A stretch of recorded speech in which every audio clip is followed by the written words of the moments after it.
speaking some more with Tom Oliva. This is a wonderful gentleman that has just learned an awful lot of great things about him. Pretty humble, doesn't want to praise himself for a lot of things, but some of the things that I'll help praise him for.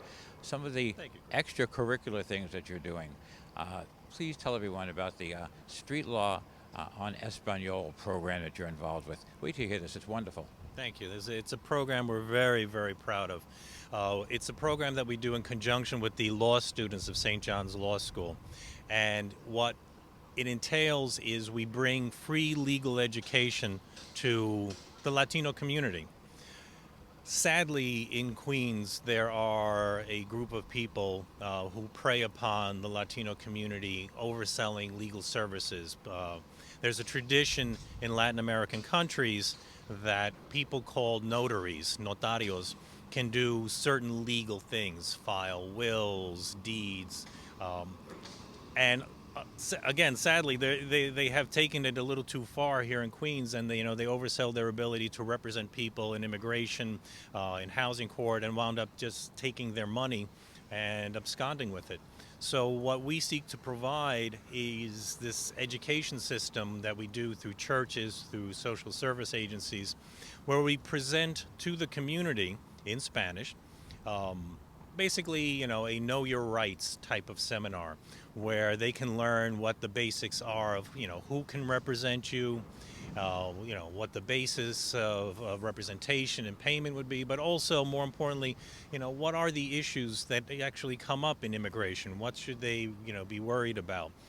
And things that they need to know about housing court, how that works.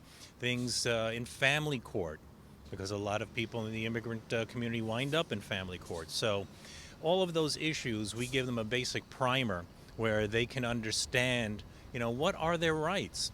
And when they go to someone for help, what they should be hearing across that table in terms of that relationship, what sounds correct and what doesn't sound correct, in order to prevent that abuse and make them, to use that old commercial term, an educated consumer. So that's the stuff that helps America live up to its promise.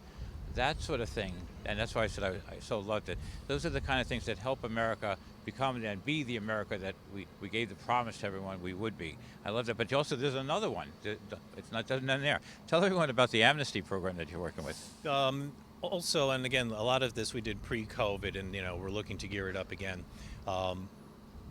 A lot of time, not a lot of times, but there are times when, us as kids, we would do things and, we might wind up, with a ticket or a summons of some kind.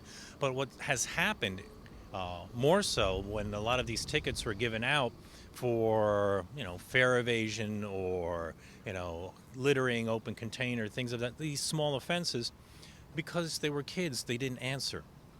And then what would happen is they would go and apply for a job and find out, with a background check, that there's a warrant out for their arrest. And being young people, not knowing, how to, rectify this or go through the labyrinth of going to court, or should they go to court, and being fearful of being arrested. We ran these programs with the Queens District Attorney's Office, these amnesty days, where people who had open warrants for these types of low-level desk appearing ticket offenses could come to court.